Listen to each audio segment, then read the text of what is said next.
NASA's Jet Propulsion Laboratory presents the Von Karman Lecture, a series of talks by scientists and engineers who are exploring our planet, our solar system, and all that lies beyond.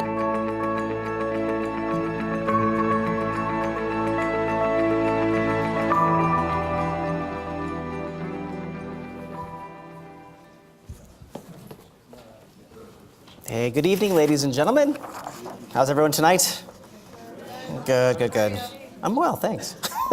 Well, thanks for everybody for coming out. We really appreciate you coming out to visit us. So here we go. Scheduled to launch in 2018, the James Webb Space Telescope, or JWST, will revolutionize our study of the cosmos. Built to address the questions asked by the Hubble and Spitzer Space Telescopes, but out of their reach, JWST will look deeper than either of those telescopes at infrared wavelengths with a suite of instruments that have capabilities that were not previously available. Tonight's talk will describe JWST as a whole, but will focus on the mid-infrared instrument, or MIRI, one of the 4 instruments attached to JWST, which was built as a partnership between JPL and a consortium of European astronomical institutes. Tonight's guest is the JPL project scientist for MIRI, and it's his responsibility to ensure that the JPL contributions to MIRI will enable it to perform the observations desired by the astronomical community. He received his bachelor's degree in physics from MIT in 1986, followed by a PhD in astronomy from the University of Hawaii at Manoa in 1992. He came to JPL after graduation as a National Research Council postdoctoral fellow and joined the JPL staff in 1994. He's been involved in building infrared astronomical instruments since he was an undergraduate and has specialized in understanding the design and operation of the detectors in these instruments. Ground-based instruments he has worked on have been used on the Keck telescopes, the Palomar 200-inch telescope, and the 3-meter NASA Infrared Telescope facility. He is also a member of the science team and is a detector specialist for the WISE All-Sky Survey, where he had the distinction of having the first scientific paper published using results from that mission. His scientific interests focus on the early stages of the formation of stars, but he has also been involved in a broad range of research topics, from asteroid studies to infrared bright galaxies. Ladies and gentlemen, please help me welcome tonight's guest, Dr. Michael Ressler.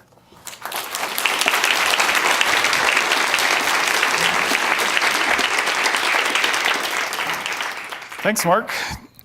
Good evening, and thank you all for coming. This is great, and I'm pleased to talk a little bit about the James Webb Space Telescope, which is NASA's next flagship space observatory. The Hubble Space Telescope is an amazing instrument. It's had an immense impact on how we understand our universe. It's taken images of things from galaxies at the far edge of our universe right down to Mars and everything in between. Its images, inspire us, they amaze us, and occasionally they even amuse us. So the universe is smiling back at you. But this image is actually very scientifically important, as well as being a neat little smiley face. These yellowish galaxies are relatively nearby galaxies, and they're mature. They have sort of normal stars like we'd see in our sky right now, things that are millions to billions of years old, and so they're very mature galaxies.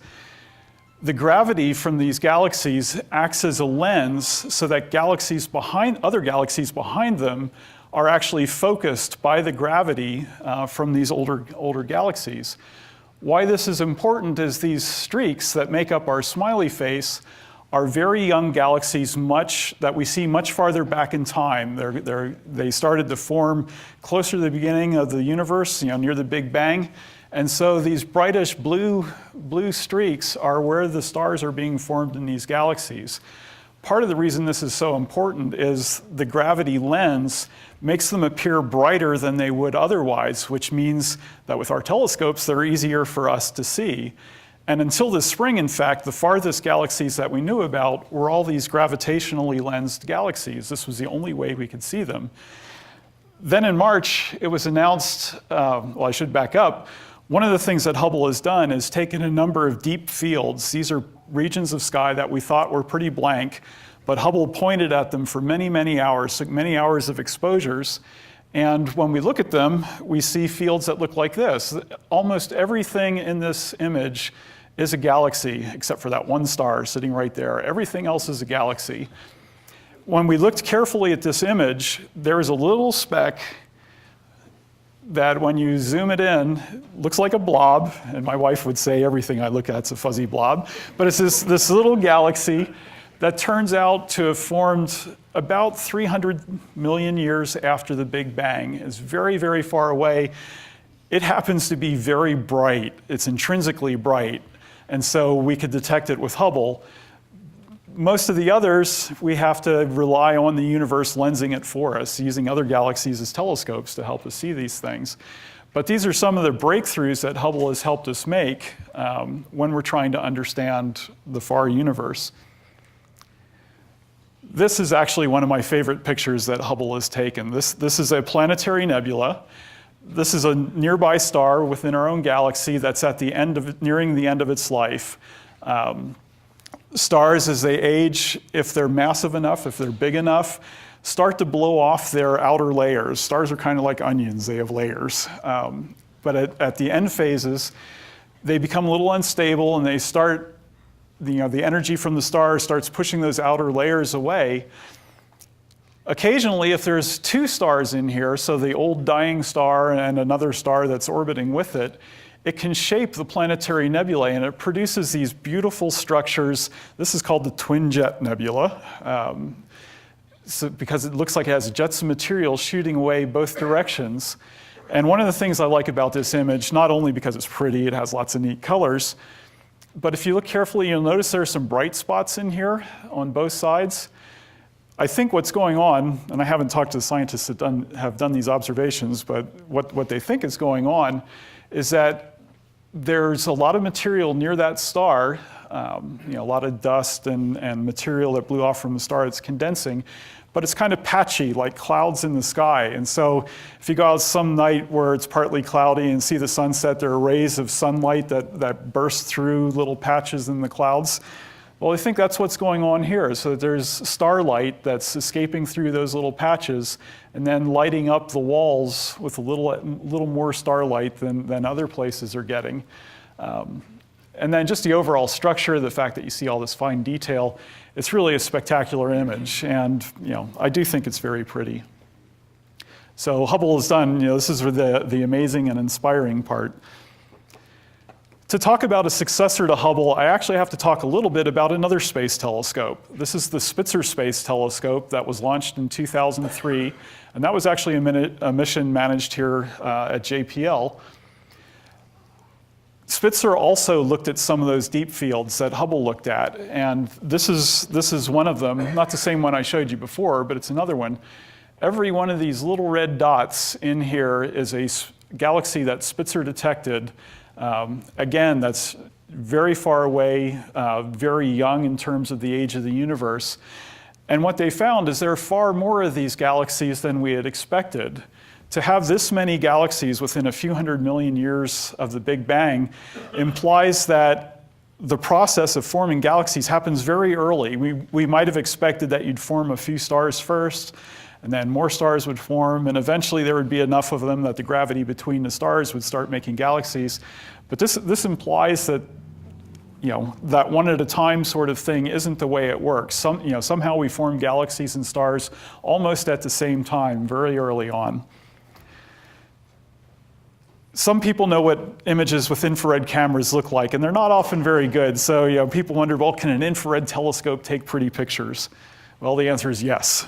This is an image from the Spitzer Space Telescope of a star-forming region. You see a lot of young stars in a cluster here near the most. There's a lot of material right here that form stars, and it's just a very, very impressive picture. So yes, infrared telescopes can take pretty pictures too. Well, looking at the results of Spitzer and of Hubble, astronomers actually 20 years ago already started asking, what do we do after Hubble? What science questions do we think will still be out there that we need something even more than Hubble can help us understand? And so over the years, scientists collected results that they were obtaining and said, okay, well, here's some of the open questions. And so there were 4 science themes, 4 science goals that were set, before the people designing the Webb Space Telescope, and said, here's what we want to be able to do, and here's what they are. We want to discover and confirm the first light-emitting objects in the universe. So right after the Big Bang, stars had to start forming somehow. How did that happen? We'd like to see what those stars look like, what their properties are. Next, we'd like to understand how those early galaxies formed. If they didn't form from, pulling stars together, just how did that process work?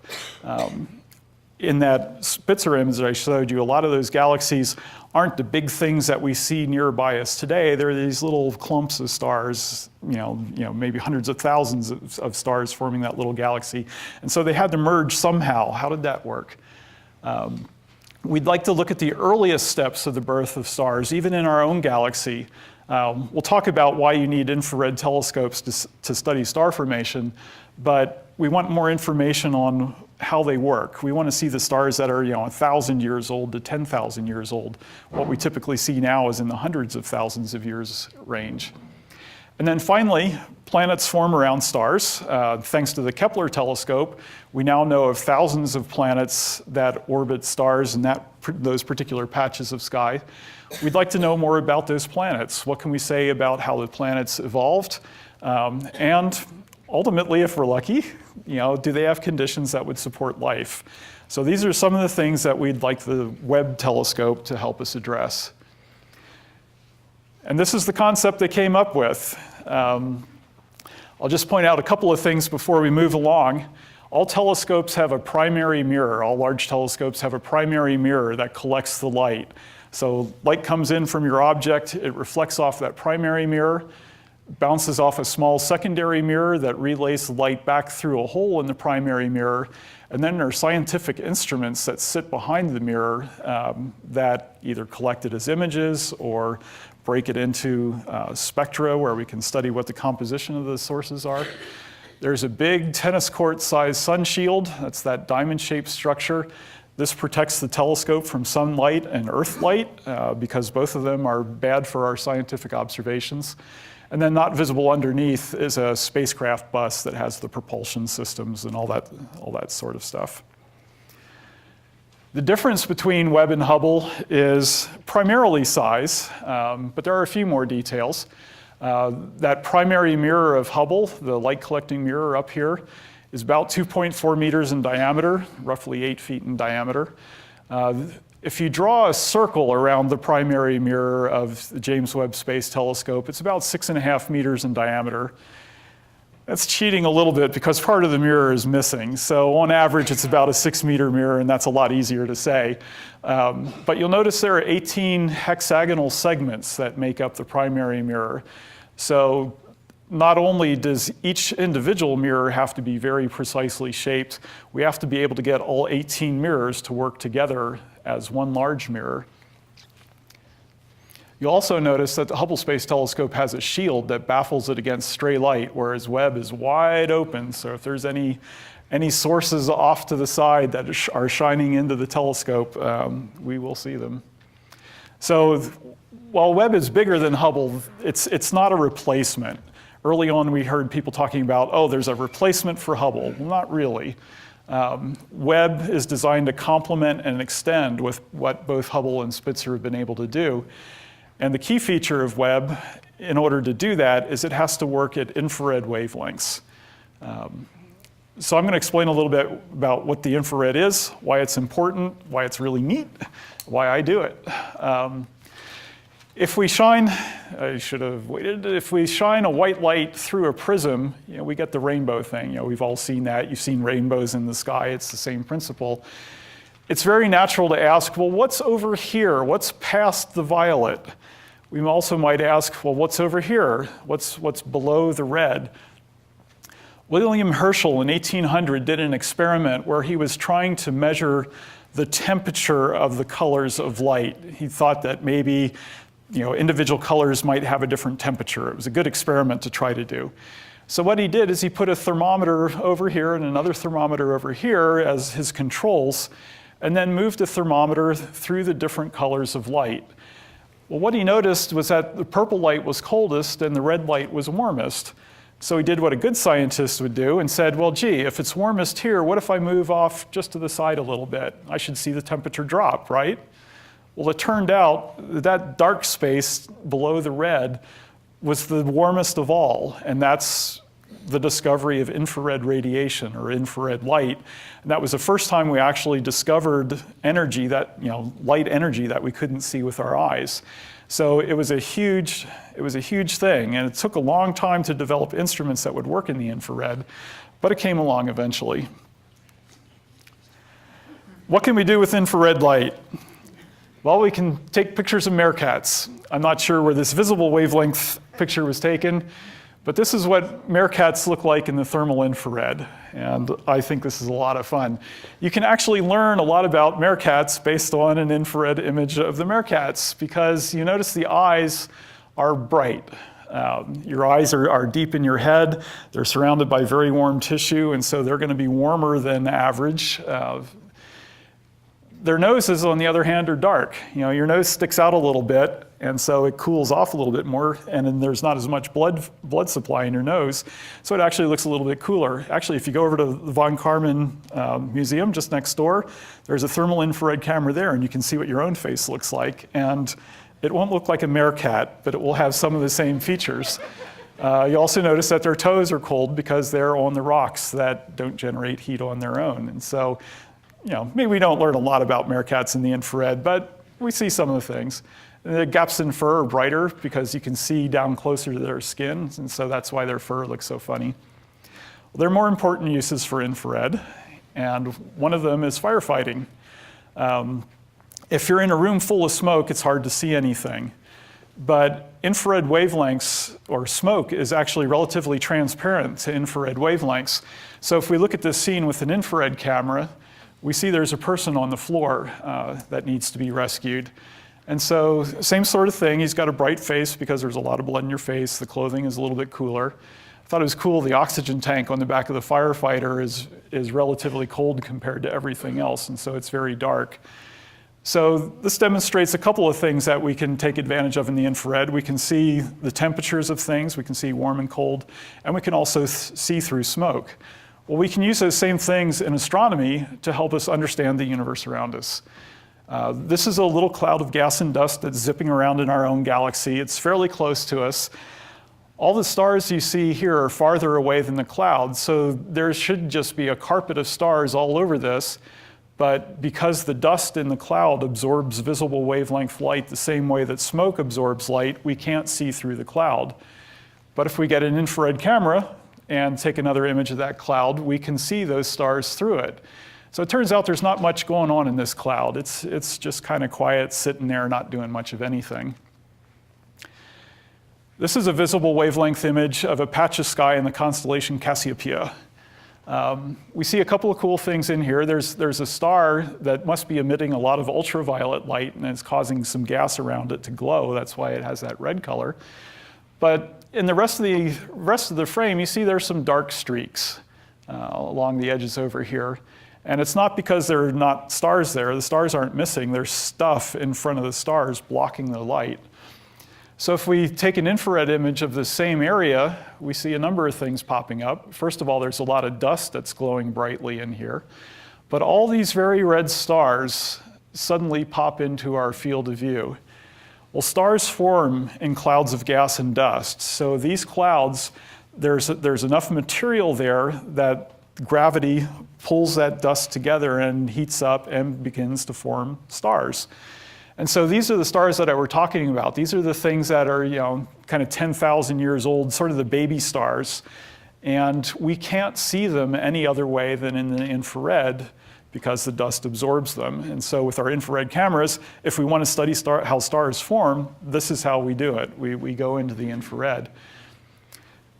You'll notice this little box over here that still has the visible wavelength image. If I put the infrared part in there, you see this big ring of gas and dust. There was a supernova there in 1572, Tycho's supernova, that blew out this shell of material, but the material is actually still very cold. So the only way we see it is at infrared wavelengths where we detect the heat from it.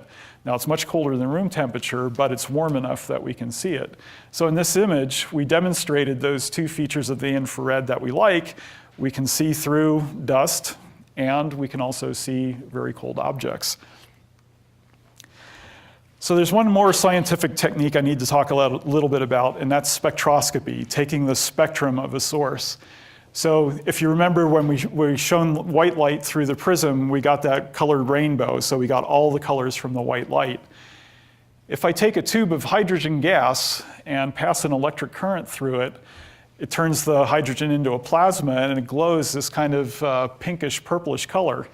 Well, if I look at that tube through a prism, what I'll see is multiple images of the tube, but I only see very discrete colors. I don't see a full rainbow. Well, it turns out all atoms have this have a signature, a thumbprint. And so if I measure the wavelength of those lines, I always see these lines at these wavelengths. So if I look at something and I see a wavelength of 656 nanometers, I know right away that that came from hydrogen. The neat thing is, if I have hot gas, hot hydrogen, it glows at those specific colors. If I have a cold container of hydrogen and put it in front of a white light source, I see absorption, I see dark lines at exactly those same wavelengths. So whether I have hot hydrogen glowing on its own, or whether I have cold hydrogen that's absorbing background starlight, I know there's hydrogen there. I mentioned every element has its own fingerprint. So hydrogen is a very simple atom, one proton, one electron, and so it has a very simple set of lines that it emits. Helium has two protons, two neutrons, two electrons. It's a bit more complex. As we get heavier and heavier, we get more lines and more complexity, but they are all a very unique fingerprint. So if I look at a star and I take its spectrum, I can figure out what's there just by looking for all these fingerprints. And in fact, if I take a spectrum of the sun, this is what it looks like.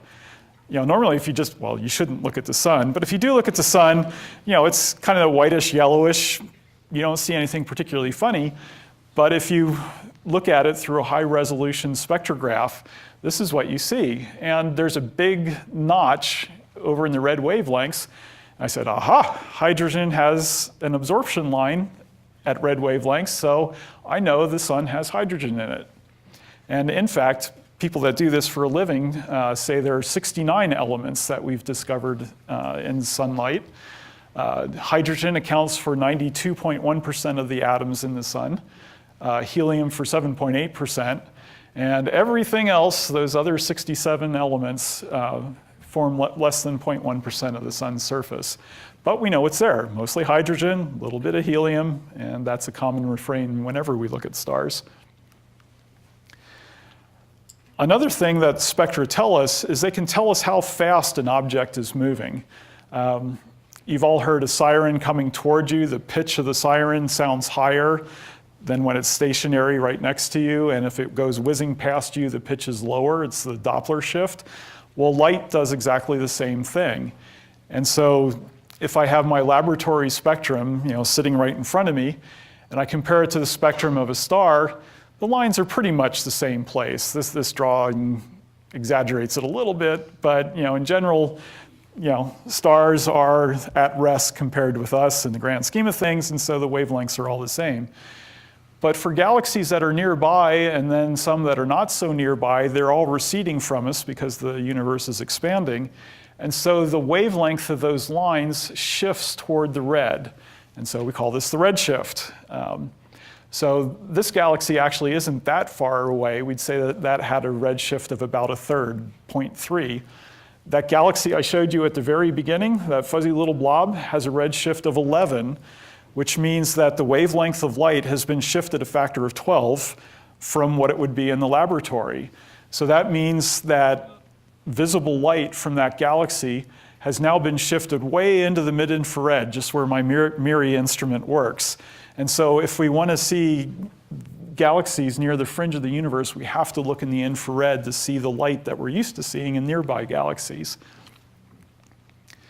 Okay, just a quick side note, as pretty as the rainbows are, they really aren't very useful in terms of analyzing things. So we plot the brightness of the spectrum as a function of wavelengths, so you always see plots. And so where there's a bright line, that's a spike on this spectrum, and if there were a spike downward, that would tell you there's an absorption line there. That's important because when we work in the infrared, we don't get rainbows because our eyes don't see that. This is a very young star. This is one of these baby stars that I'm interested in. And baby stars tend to be very messy, just like human babies. They tend to burp up bubbles of stuff and throw things around. But we'd like to get a spectrum of this thing just to understand what kind of material is there. If we do, this is an infrared spectrum. I should have said that at visible wavelengths, we see mostly atoms. At infrared wavelengths, we see mostly molecules. They're larger, they tend to have lower energy states that we're looking at. So this is a spectrum of that baby star. There's a big absorption feature here that's labeled silicates. Silicates are a type of rock. If you go down to Santa Monica Beach, you're surrounded by silicates. Sand grains are a form of silicates. There are also things like water ice, a little bit of carbon dioxide ice, and there's even a little bit of methane gas here. Now, being a good scientist, I employ my prodigious powers of scientific reasoning and come to the very firm conclusion that there are cows in space. Okay, this is a joke. I don't want this to show up in the tabloids tomorrow. A top NASA scientist did not announce the discovery of cows in space. But it's important because these are the molecules that are important for life on Earth. And so it's good, maybe reassuring, that the molecules that we depend on here are actually relatively common in space. And so it helps us understand how our solar system formed, when stars form, they form out of the same stuff that we find on Earth that drives life here. Another thing that we can learn from infrared light is, as we start studying planets around nearby stars, we'd like to study their atmospheres and whether they're rocky or whether they're like Earth or whether they're gaseous like Jupiter.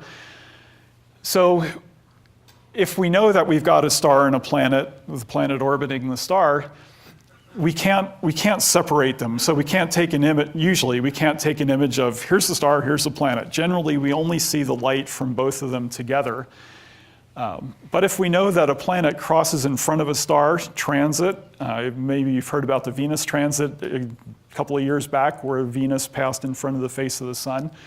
When a planet passes in front of the star, it blocks some of the light, and so the apparent intensity of the star drops a little bit. But then there's a phase where we see both of them together before the planet hides behind the star at the other end. But this part is interesting, because if there's a big difference in temperature of the planet between the daytime side of the planet and the nighttime side of the planet, we'll actually see a little bit more infrared or a little bit less infrared, depending on where the planet is in its orbit. So if we're seeing the backside nighttime side of the planet, there's a little less light.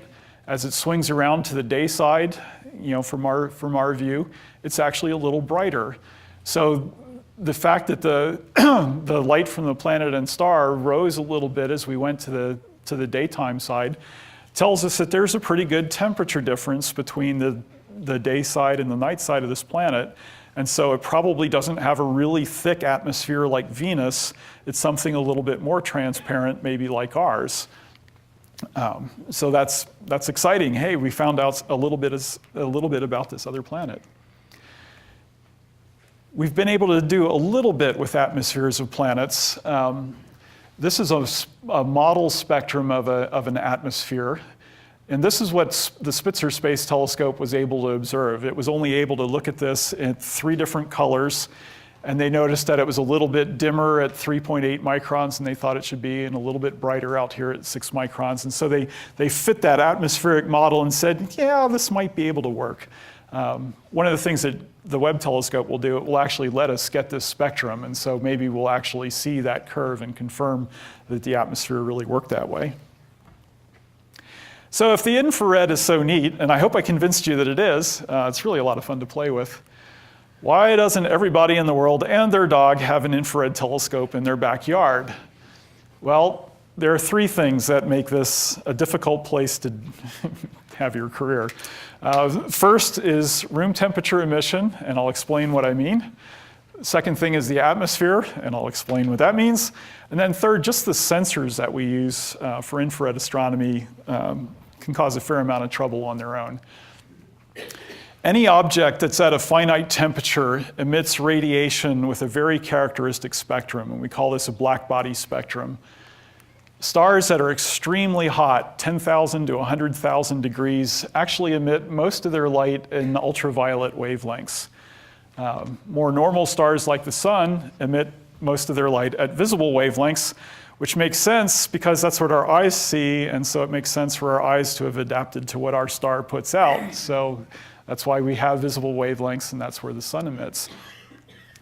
Those clouds of gas and dust that I mentioned where we form stars, they tend to be very cold, 15 to 30 degrees above absolute zero. So they actually emit most of their light, their radiation at the very long far infrared wavelengths. And then the cosmic microwave background, which is a little bit under 3 degrees above absolute zero, emits in the millimeter. That leaves this nice curve in the middle. That red curve is in the mid-infrared. Its wavelengths around 10 microns, exactly where my instrument works. And that's where the Earth emits, and where the atmosphere emits, and where astronomers emit. Everything in the mid-infrared is glowing. One of the infrared astronomers quoted, "Observing in the infrared is like observing in broad daylight with a telescope made out of light bulbs." Where do the stars go during the day? They're still there, right? Stars don't move compared to us very much, so they're still there, but we can't see them because the Earth's atmosphere scatters blue light from the sun, and the glow of that scattered light just washes out our ability to see stars. If you got a telescope out in the middle of the day, you actually could see a few stars, but it's really hard because the sky is so bright.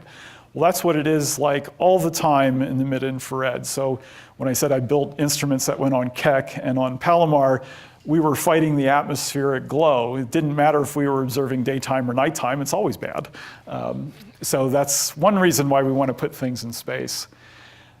Second is our Earth's atmosphere isn't very cooperative. That same atmosphere that makes it possible for us to be alive also likes to make it difficult for infrared astronomers. At visible wavelengths in this range, most of the light gets through the atmosphere down to the ground, and so that's why big telescopes on the ground work. But there are certain wavelengths where molecules in our atmosphere absorb all the light, and so the atmosphere is actually opaque at those wavelengths. A lot of it's just from water vapor, some of it's carbon dioxide. There's even a little bit of absorption from ozone in our atmosphere. Well, the weathermen love this because they build satellites that observe at 6 microns. And if you've ever gone to NOAA website or Wonderground or whatever, you might have seen water vapor maps that tell us where the storms are, where all the water moisture is. So there's a big band of moisture blowing up through northern Mexico and Texas. Southern California is a little drier. There's a big band out over the ocean just north of the Hawaiian Islands where there's very little water vapor, and so you see all the way down to the surface of the Earth. That's why it's so dark. So weathermen like it. Astronomers on the ground, not so much.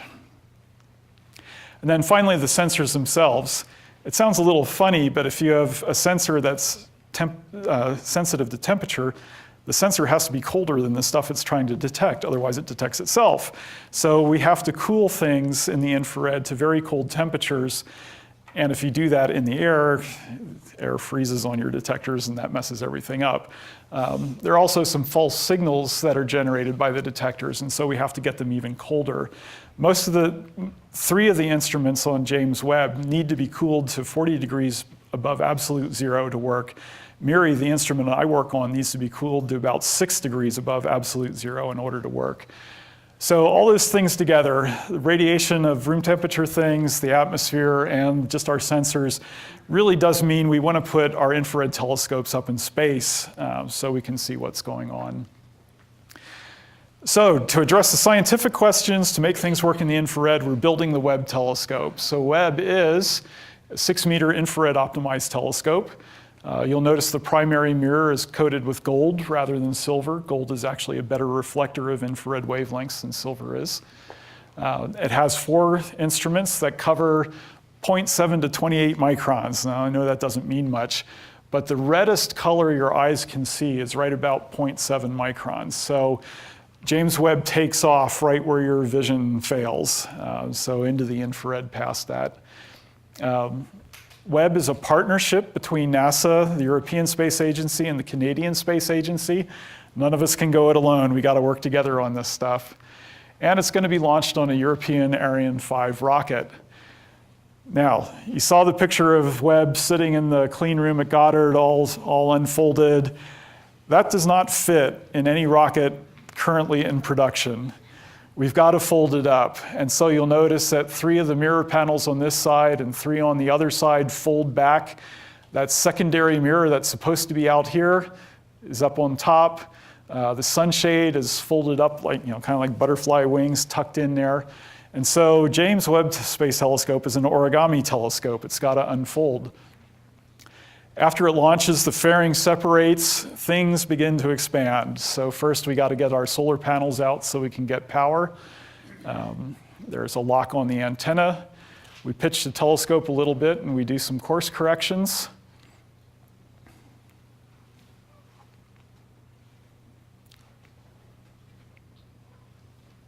A long course correction, apparently. Pitch back a little bit. We extend our antenna so we can establish high-speed communications with the Earth. It's all low speed up to that point. Another little course correction. Then we begin to unfold stuff. So first we're going to start with that sun shield. So first the structures that actually hold the sun shield fold back from the telescope. We do the front side first.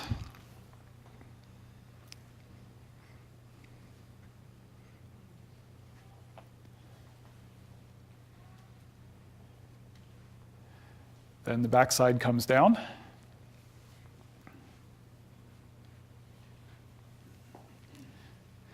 Now, to help the telescope clear that sun shield, the telescope itself is actually on a tower that separates it from the rest of the spacecraft, and that tower has to extend about 6 feet in order that nothing in that sunshade touches the telescope. So that was that tower deployment.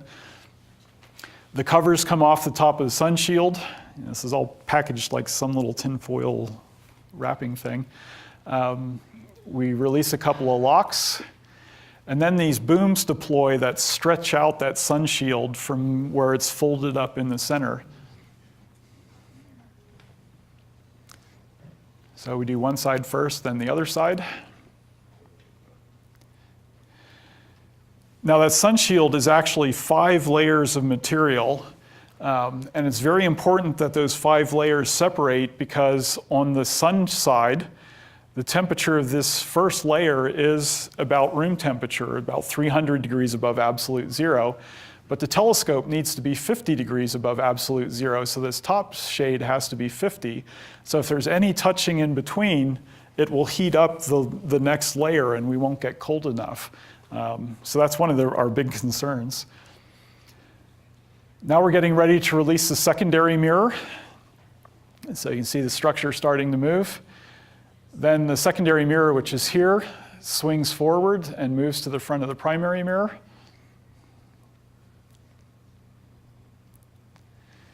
And then finally, the side wings of the telescope primary mirror move into position.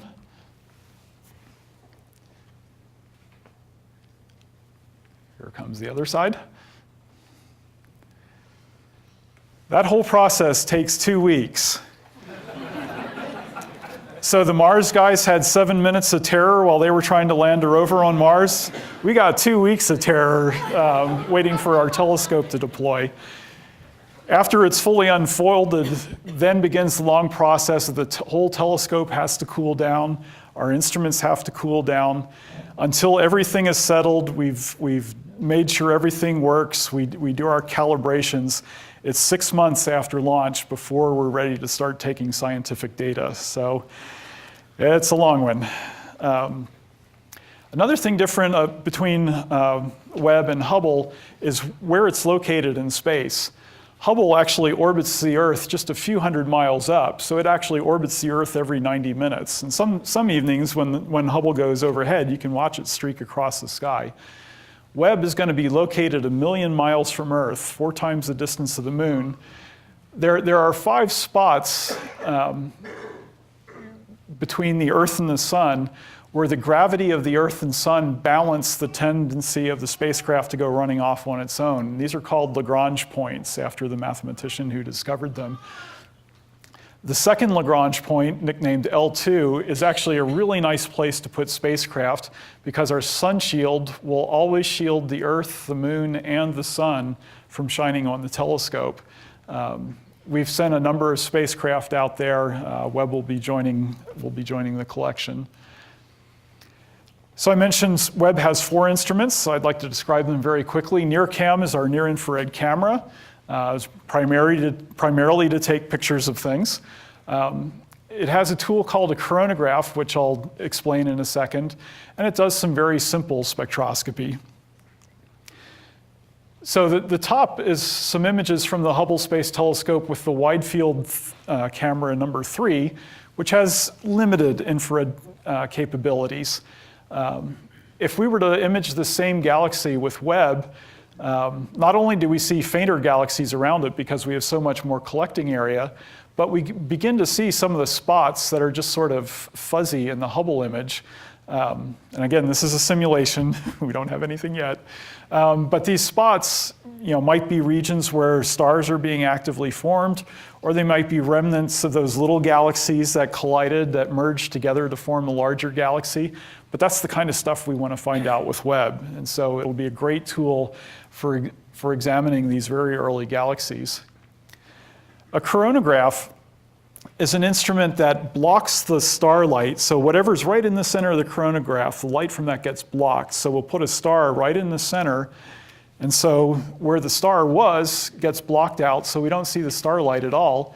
But that allows us to see other structures around the star that normally are lost in the glare. The star is so bright that we can't see these things. This is a star called Beta Pictoris, and we saw this kind of disk structure. And we said, in our solar system, we have a similar sort of thing. We have zodiacal light, which is dust near the Earth that on a good dark night out in the desert, you might be able to see as a band of light. Well, this is much thicker than in our own solar system, but we said, hey, that's kind of a signature of a solar system. Wonder if there are planets in there. Well, a few years later, after our coronagraphs improved, we have a coronagraph which is much tighter, and we noticed there was a spot next to that star. And it turned out they imaged it again 6 months later, and that spot was on the other side of the star. Turns out this is a planet. So it has, I don't remember what the period is, some number of years. But we saw it in part of its orbit, and it'll go around for quite a while before it gets all the way around. But with these coronagraphs, we can actually take direct images of planets. So if the planet is far enough from the star, we might be able to detect it. And so that's something that people are very, very eager to do with the Webb telescope. NIRSpec is our big spectrometer. A couple interesting things about it. It has 2 ways of making a spectrum. It uses microshutters, and it has an integral field unit, which are really technical terms, but I'll explain what they mean. With a microshutter, it's like shutters that you put on your windows. You have all the slats, and you can open some of the slats, if it's maybe broken, to let in light from one slat and not the others. So if we have an image of galaxies on the sky, we can put the microshutter array in front of them, and then we can choose which shutters to open so that we get spectra of just the galaxies that we're interested in. So here we've opened a few shutters, and maybe that one corresponds to that galaxy, this one to that one, and that to that. I don't know. The drawing wasn't very good. But the point is we can get spectra of those 3 galaxies at exactly the same time. In fact, we can do up to 100 at one time, which when you have a big, expensive telescope, it's good to do as many things at the same time as you can. So this is one way to get information on many different objects. So that's what we call the microshutter array with the spectrometer. The other thing, the integral field unit takes a tiny square of sky and slices it up. So it uses a special mirror that has these steps on it so that the top slice gets put into the spectrometer on the left edge, the next slice next to it, and so forth.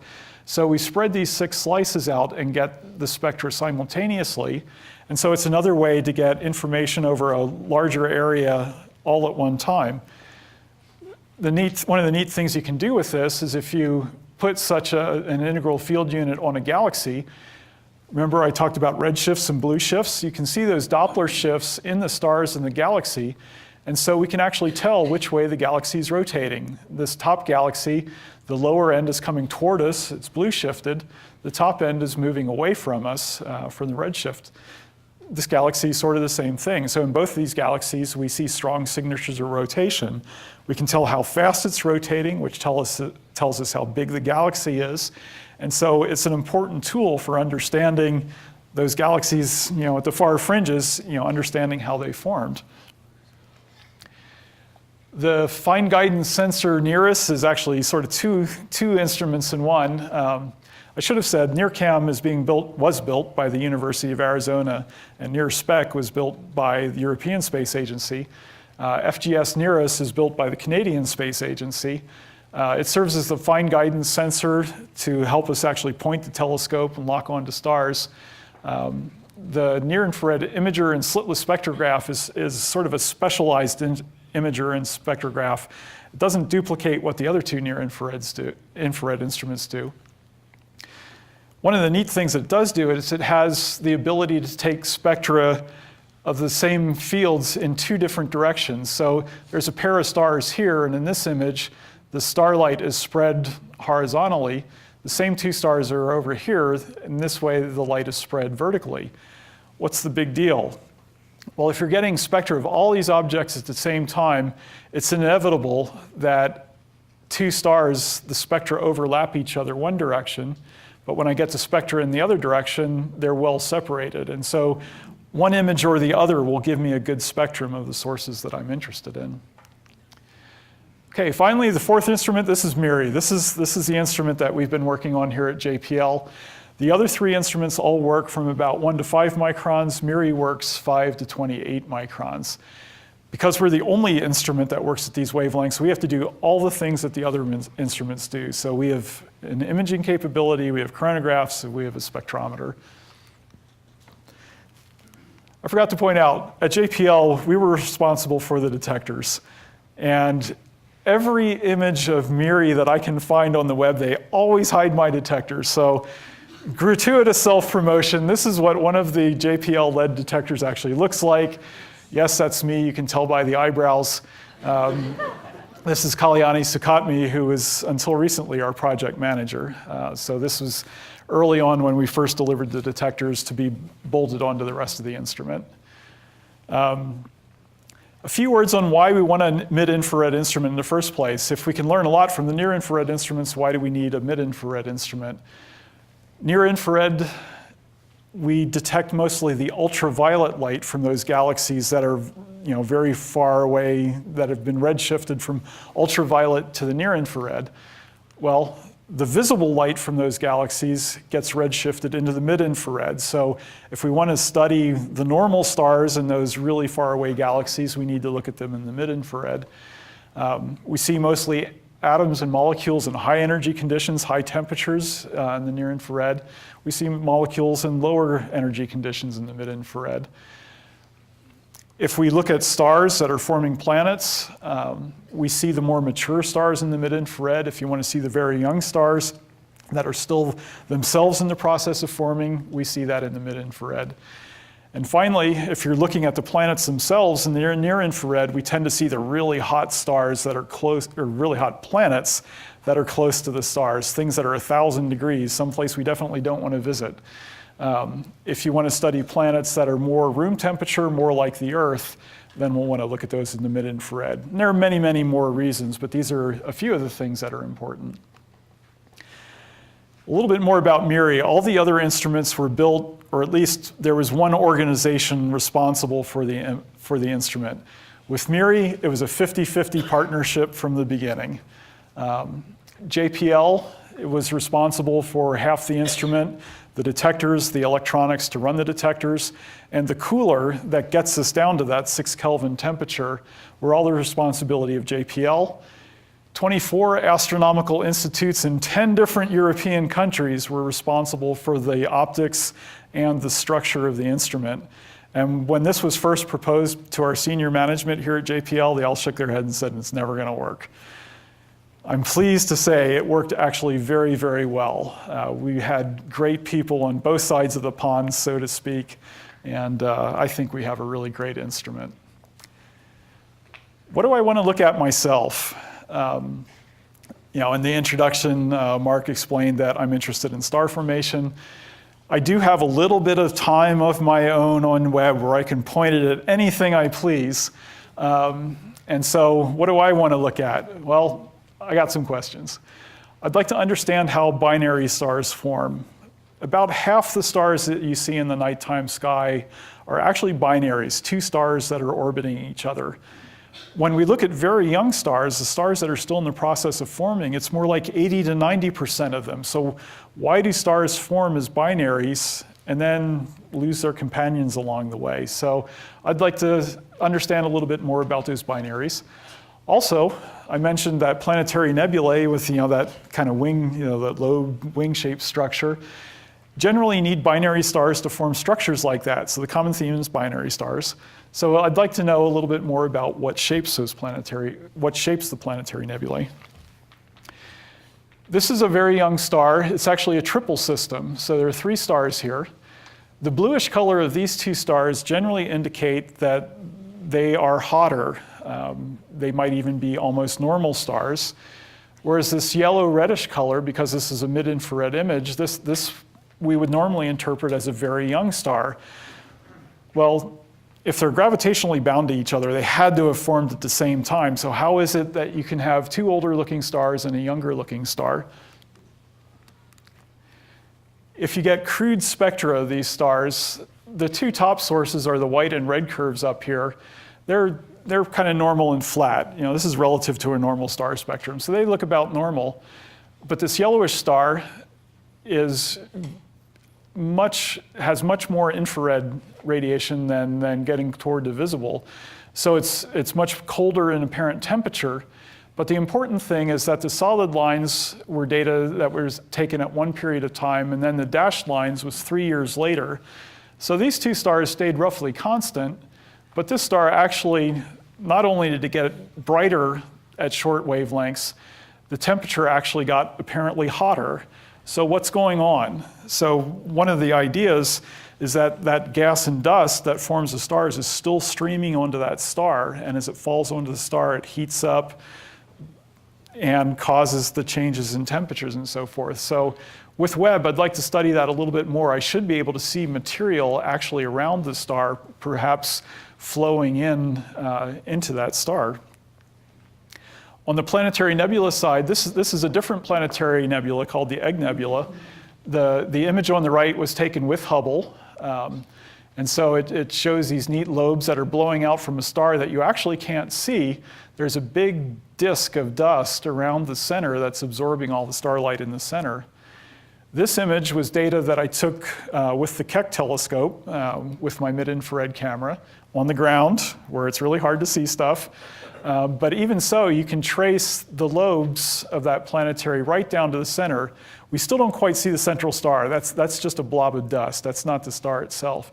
But it's hard to see here, but there's also sort of a halo around it where that warm dust in the disk is glowing, emitting its own light. This is another planetary nebula. This one looks a little normal. It's kind of round and it's a little bubbly in the center, but it's fairly unremarkable. But when we looked at this planetary nebula with the WISE All-Sky Survey, we discovered that it had a pair of concentric rings around it. So how did that structure form? This also requires a binary star to shape it. And so we're still trying to understand just how does that work? What makes those shapes? And so I'd like to use Webb to get information about those rings, what they're composed of, what the energy situation is like, to see if we can understand a little bit better what's going on with that planetary nebula. Okay, what's Webb's status and what's up next? So MIRI was the first instrument delivered. It was installed into the Science Instrument Module in 2013. And I do have to point out the detectors are on the back side, and so you can't see them again. All the instruments were on board by 2014, within the year after that. And then it went through a number of rounds of testing. We wanted to make sure that the instruments all made it to the Goddard Space Flight Center in one piece. We wanted to make sure that the computers that are going to run the Science Instrument Module were actually able to control the instruments. And they went through a number of tests to make sure they'd survive launch and all that sort of stuff. Just earlier this year, you may have seen some of these pictures. The telescope itself was completed. And then just a few months ago, that instrument module in the previous picture was lowered onto the backside of the telescope, so it was installed behind the primary mirror. And so that whole assembly is now ready to go through its own testing. Its next stop is actually the Johnson Space Flight Center down in Houston, where it will go into Chamber A. This is a huge vacuum chamber that was used during the Apollo missions, where they'd test the Apollo spacecraft. And in fact, they would throw people inside there, the astronauts, because they needed to train to work in a vacuum environment. So it's been repurposed to test the Webb telescope. This is what the telescope will look like inside the chamber. And then there are a bunch of light sources and other instruments up on the top to measure the properties of the optics of the telescope to make sure they're what they're supposed to be. We can't refurbish Webb, so it has to work the first time. So after the testing at Johnson, the telescope will make its way to Northrop Grumman, right down here in Redondo Beach. The spacecraft, that propulsion system and all that stuff, and the sun shield will be bolted together. The telescope will then be connected with it, and we'll have a completed observatory. In early 2018, there'll be some short, it's probably still a couple of months, but a short functional test to make sure everything is ready to go. And then in October 2018, hopefully, we launch. And with any luck, you'll invite me back in about 3 years to give you a few of the first results. So that's it. I hope you learned a little bit, and I'd be happy to take questions.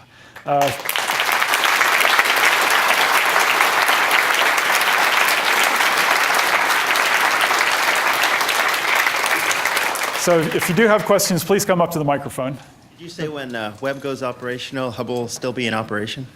We hope so. The only thing really limiting it is whether any of the gyroscopes in Hubble break and whether there's enough funding to actually operate both of them at the same time. But we think we'll get at least a year or two of overlap, at least fingers crossed. Yes? Thanks for a great talk. I was interested in learning more about the 6 Kelvin requirement for MIRI. Yes. And how you plan to achieve the 6 Kelvin requirement and how long it has to be at that 6 Kelvin temperature range when you're taking measurements? Okay, so all the other instruments operate at about 40 Kelvin, and we can get to that temperature just based on cooling of space. We call it radiative cooling. MIRI, to get down to 6 Kelvin, actually requires a cooler, a cryocooler.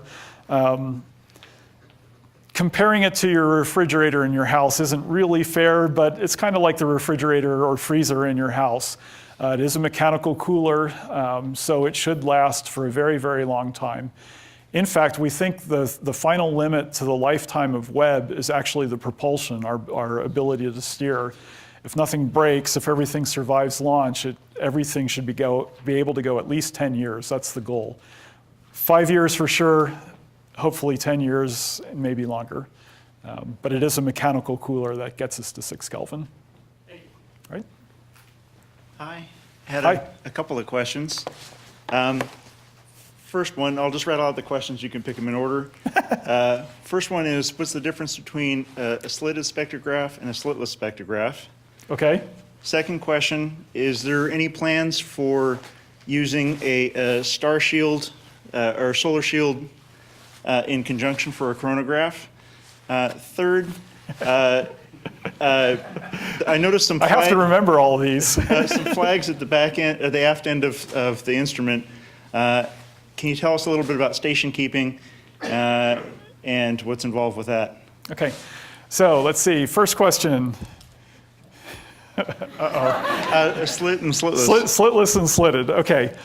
So normally we want to limit the light that enters the spectrograph. And so we use a small slit so that it isolates the galaxy or star that we're looking at.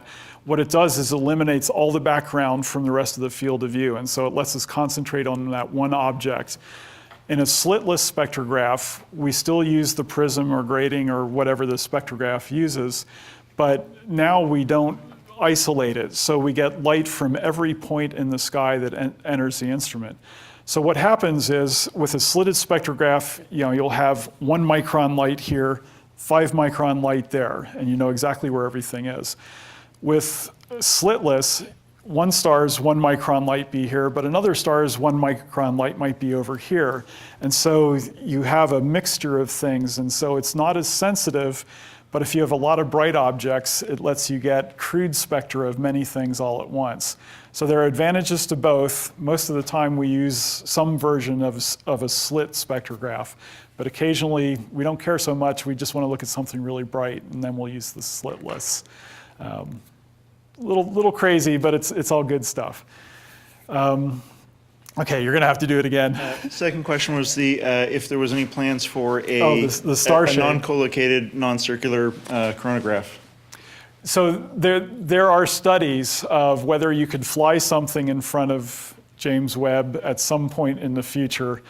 There are studies. It's probably not going to work with Webb itself. The timing just isn't right. They'll probably need a dedicated mission to do something like that. It's a neat concept, and it will happen someday, but I don't think the Webb is quite the right time to do that. And then the third one was? Station keeping. There was station some keeping, yeah. Okay, so flags. And in that little video, you saw some momentum flaps on the back. So it's a somewhat standard system. It uses reaction wheels. It uses those momentum flaps to help move things around. When it needs to do a small course correction to keep it in that orbit around L2, then it does use a little bit of propellant. So it's sort of a mixture of all of them to make sure it's pointing where we want it to point. Okay? Thank you.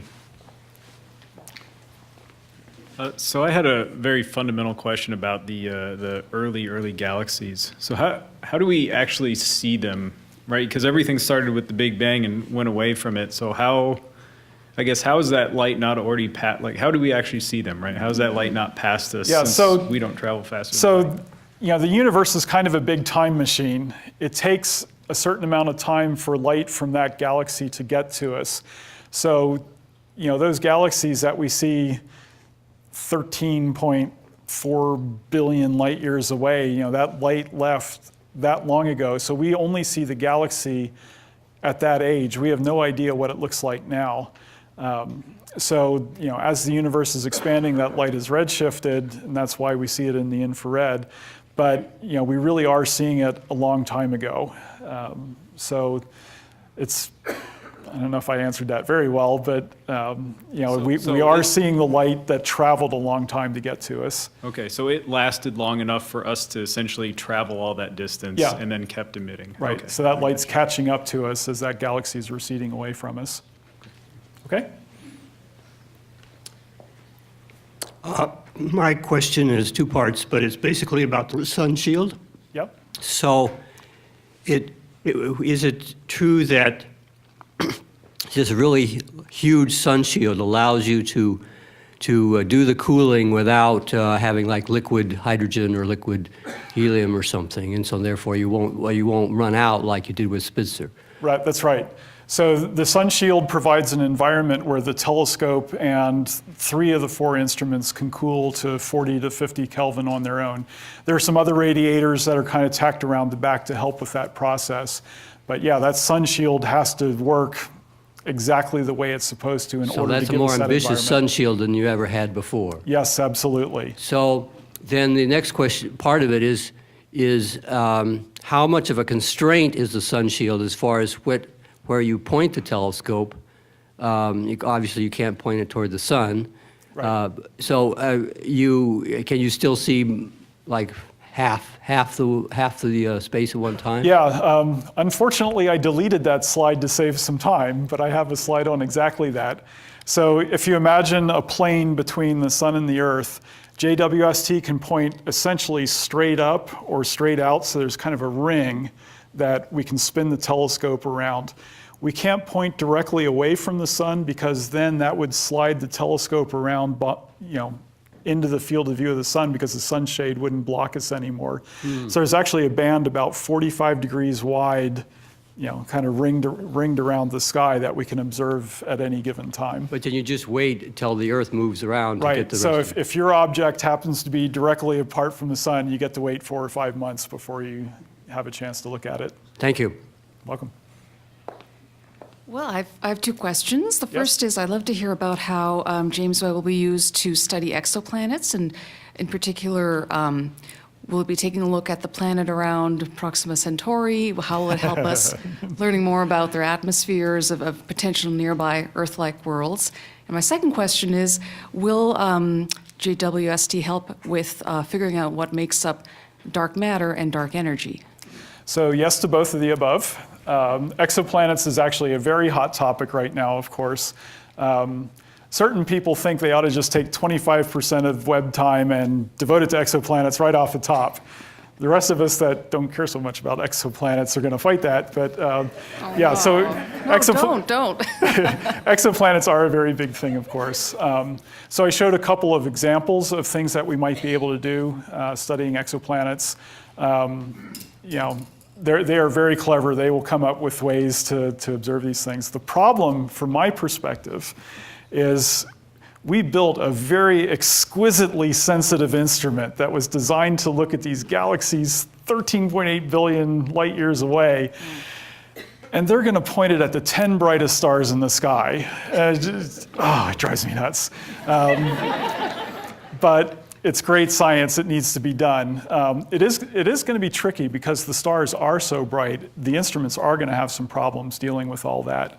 But we're studying ways to do the observations to make sure they can actually be done and that we can get the science that we're after. So that was the exoplanet question. And then dark matter. There are actually other missions coming along that will do a better job, but certainly there are aspects of dark matter studies that Webb will be able to do. Certainly, the gravitational lensing helps us understand the distribution of matter in the galaxy clusters that act as the lenses. So we can't see all of what that matter is, so some component of that has got to be the dark matter. But there are other missions that are being studied that will actually be able to let us look at a much broader part of the sky and look for the very tiny gravitational influences that will help map dark matter around the sky. So somewhat yes, but there are actually, it sounds a little funny, but there are somewhat better ways to do it. And so Webb is part of it, and then there'll be other things that do it as well. And dark energy? Now we're getting tricky.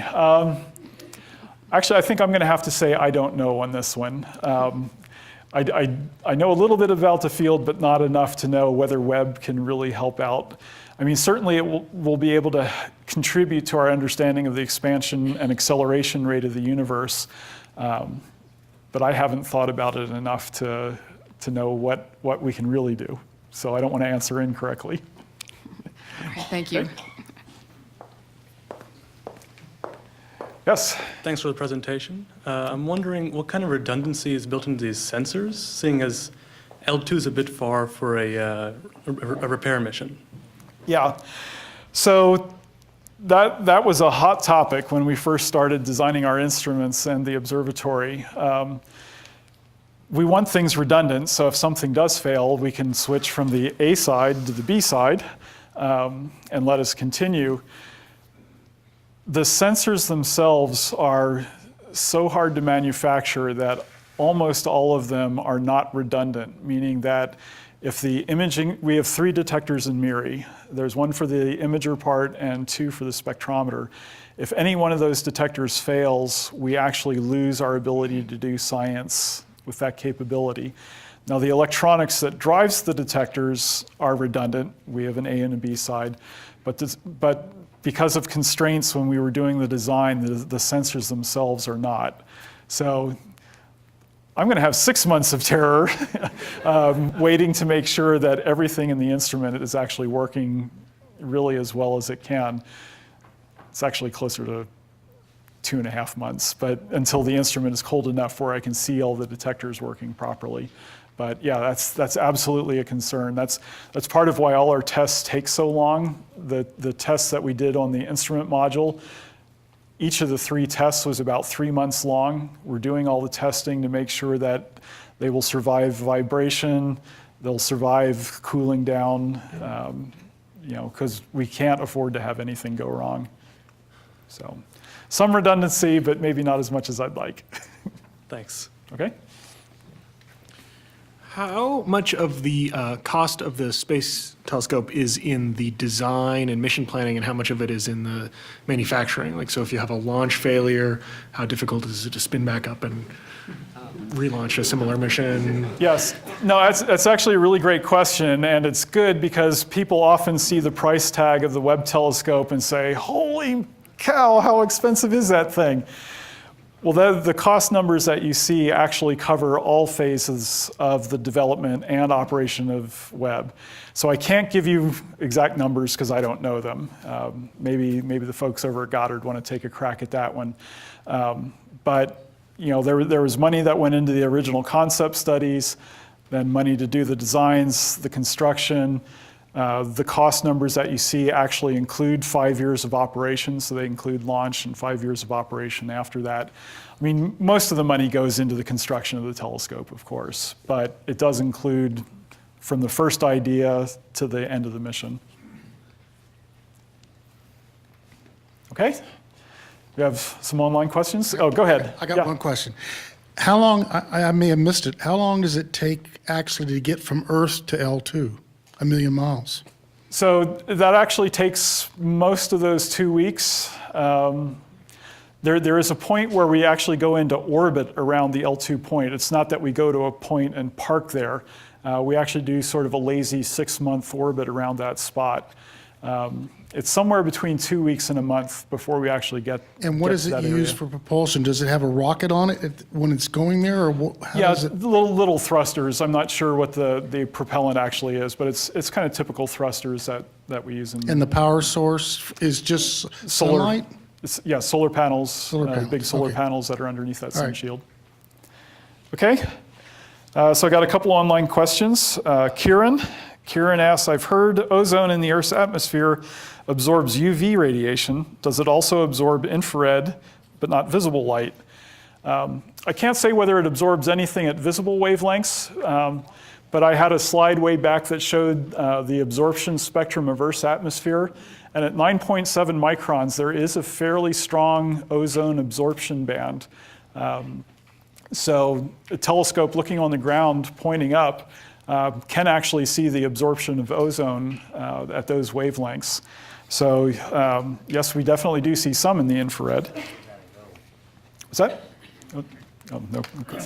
Okay, Skara, hopefully I'm pronouncing that right. Skara asked, the ability to service Hubble saved and improved it. Worried about Webb. Please talk about how well it is built and alleviate my worries. Okay, so we talked a little bit about this with one of the previous questions with redundancy.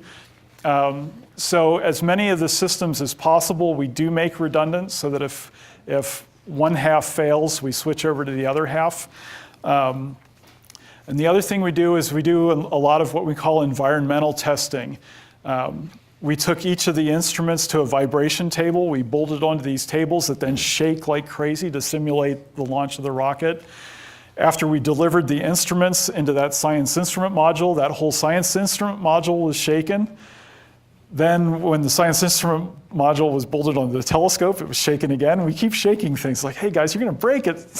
But we do these tests, not quite to launch levels, but we do these tests to make sure that things are properly mounted, that something's not gonna break loose and fail, and that the way we built the instruments and the telescope in the first place can survive all that. We've actually cooled the instruments down to their operating temperature Well, the instruments themselves have been down to operating temperature at least a few times. And then as a science instrument package, that's also been cooled down to operating temperatures 3 times. So we do a number of these tests to try to make sure everything really is functioning the way it's supposed to and that it's robust, that we don't expect it to break. It is true we cannot service Webb. We really do have to get it to work the first time. But we learned a lot of things from Hubble, so hopefully we won't make the same mistakes twice. Hopefully we don't make too many new mistakes. But that's also part of why these things cost so much. We have to do a lot of testing to make sure that everything is going to make it to where it's supposed to be. So hopefully I've reassured you a little bit. I'm going to be holding my breath too and have every body part I can come up with crossed as well when we launch. So I know that's not perfect assurance, but we're doing our best to make sure it's all okay. Okay, any other questions? Yes? I have a question. I was wondering how is the hexagonal primary mirror of Webb is a better choice, so to say, than a round mirror of Hubble? Okay, so because the mirror had the fold, that's why we use the hexagonal segments.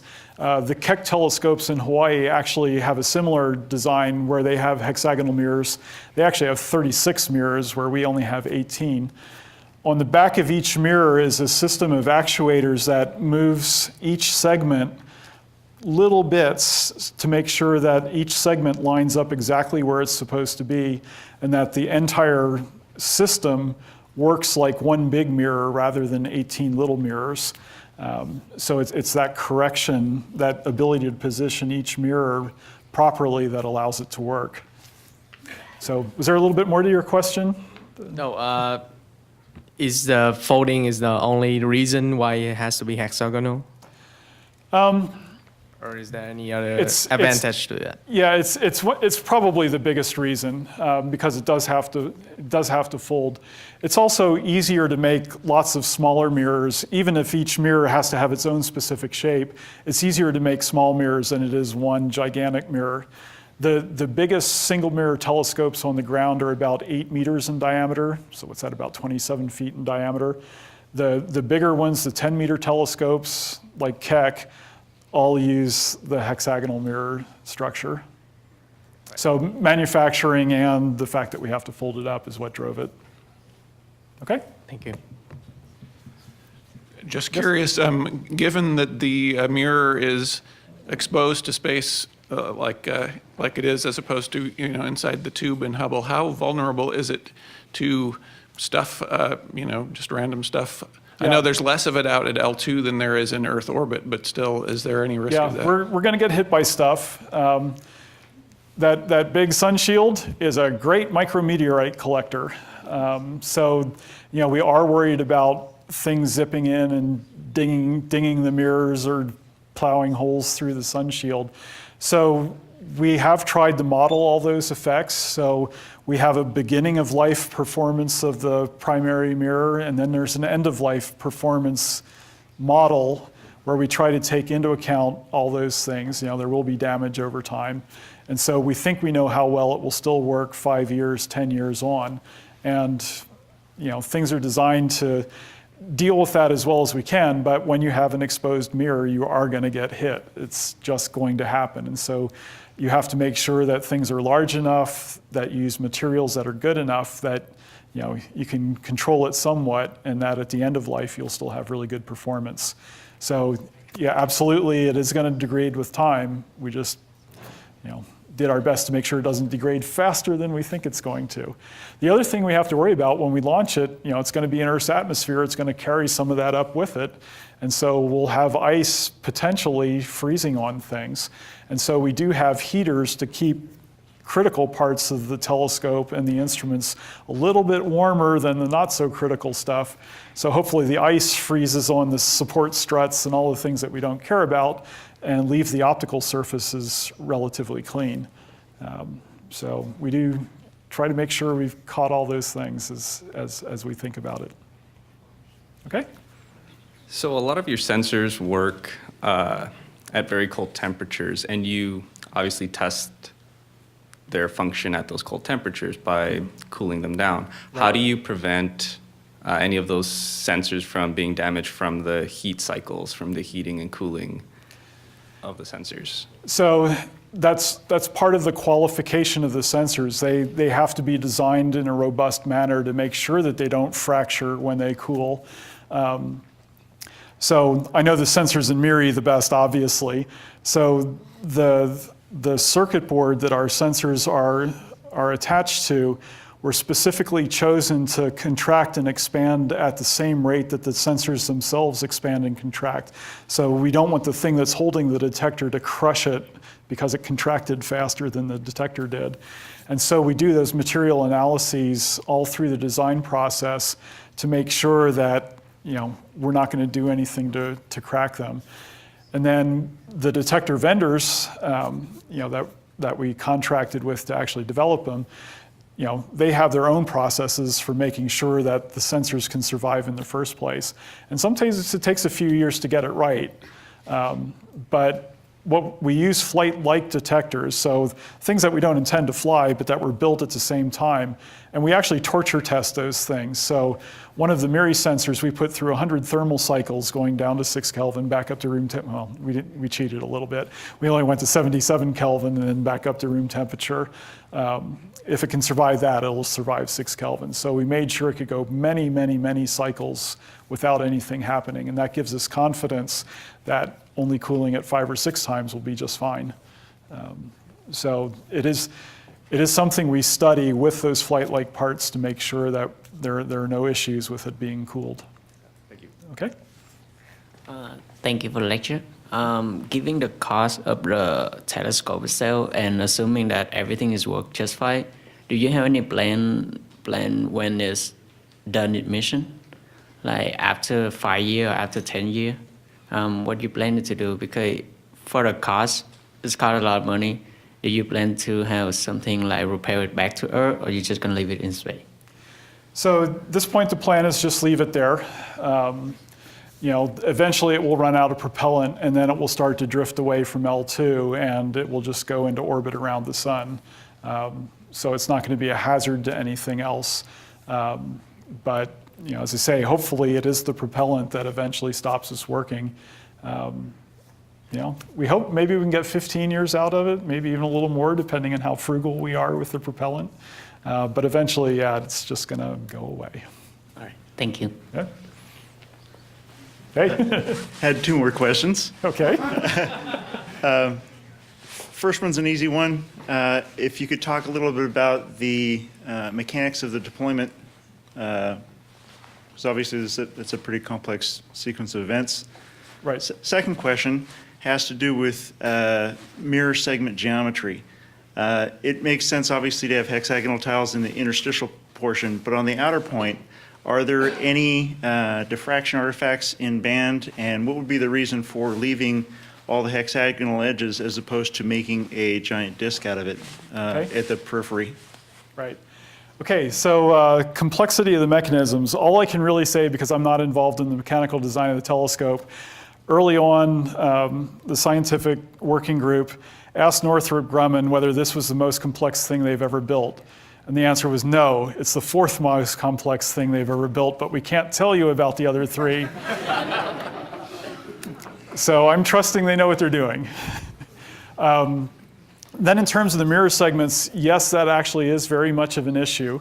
If you look at the diffraction pattern, what a star looks like in JWST, it's not a nice round thing. It does have kind of ripples and stuff that follow that hexagonal overall structure. It's not bad enough to be a real issue. Our images will still look really pretty. We'll still be able to do really good science. They might have been able to round the edges to give it a more traditional round shape, but that's a lot of extra manufacturing cost that just wasn't worth it in the end.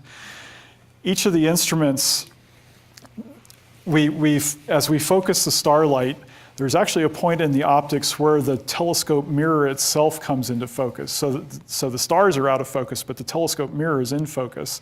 We call that a pupil. We actually put metal barriers at that pupil to make sure that no light is sneaking around through those gaps, those rough edges, so that we block out any stray starlight that might be trying to sneak around those cutouts. So the instruments were all designed with that shape in mind to do the best they can with it.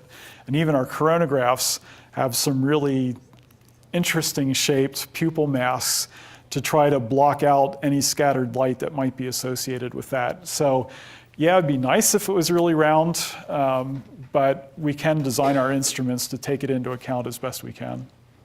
Thank you. Okay. Yes? Hi. I feel like you might have just mentioned that you can't answer my question, but I was wondering if you could talk a little more about the actual materials of like the structure of the telescope, of the telescope, and like how much it weighs, and if that was taken into consideration and like what the goal was. I did not look up how much JWST weighs. I should have done it because that's a really good question. It's lighter than a lot of conventional telescopes because we do have to launch it. We have to put it in a rocket. For example, the mirrors are actually made of beryllium. It's a very lightweight metal. It's really nasty stuff to work with, but it's strong. It's relatively easy to shape, and it's been used in other space telescopes, so we know it's a good material. It's a robust material. And then that beryllium surface is coated with the gold. So the gold coating that you see is supported by beryllium mirrors. A lot of the support structure, some of the support structures or at least, are carbon fiber composite materials, which are very lightweight and very thermally insulating. A lot of it's just aluminum. So, you know, they took every opportunity they could to lightweight things, but make sure that things are still strong enough that they'll survive the launch. So hopefully that's at least a partial answer to your question. Okay. Yes. Hi. I was wondering, so if the Hubble telescope, this is going back to a gentleman's previous question, but if the Hubble telescope has a shroud to protect the mirror, what was the reasoning behind the JWST not having a shroud? Was it because that you couldn't like keep it to a cold enough temperature, or just the complexity of having something be able to extend that far since it's such a like wide diameter? Or why would they, if it causes damage later? Yeah, it's just structurally very challenging, and anything that would be light enough to actually be a light shield is going to take all those micrometeorites and stuff anyway. So it just wasn't practical with something this size, particularly because it had to fold up to have any kind of structure around it. So micrometeorites are going so fast, I'm not sure a Hubble-like shield would stop a lot of them anyway. I don't know how many have actually hit Hubble, but since it's low Earth orbit, it's a bit more shielded than we're going to be out at L2. But I think it's mostly just a matter of practicality. There's just no easy way to build a structure like that would do the job. And so, you know, we're relying on good baffling inside the telescope to block out that stray light. Okay, thanks. Okay. Hi. How many steps does it take to make the full deployment? Oh boy. There are,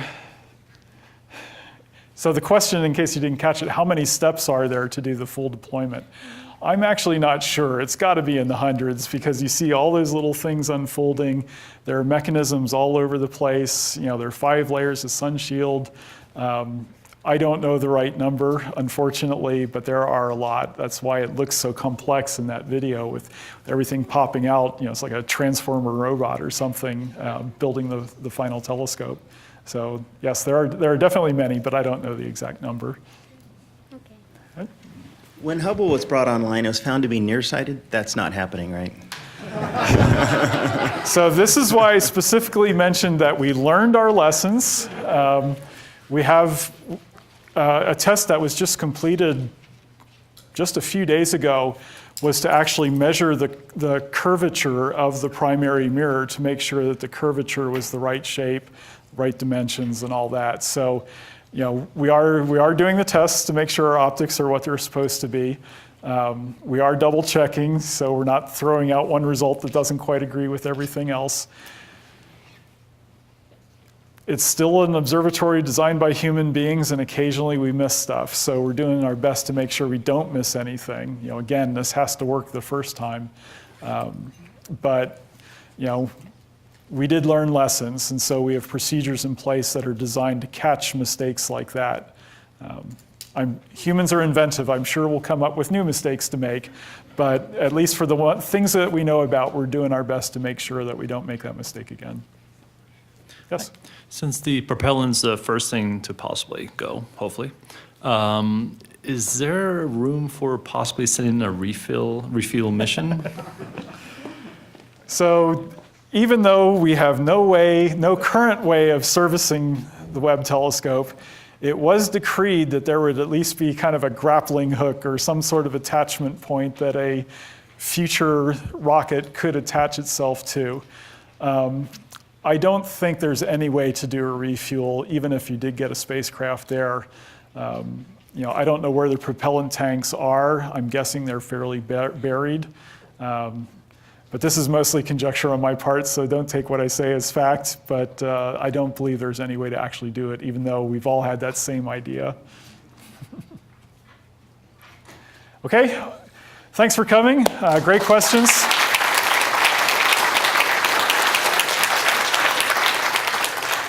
Have a great night.